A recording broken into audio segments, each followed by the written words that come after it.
Rocket கூட இல்லாத காலத்தில் தமிழர்கள் வானத்தில் இருக்கும் கோள்களை கண்டுபிடித்தார்கள் என்றால் நம்புவீர்களா?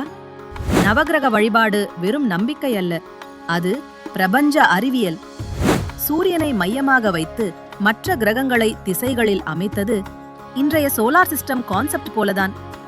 சூரியன் வெப்பம், சந்திரன் குளிர்ச்சி, சனி மெதுவாக நகரும் கிரகம், ராகு கேது நிழல் கிரகங்கள்.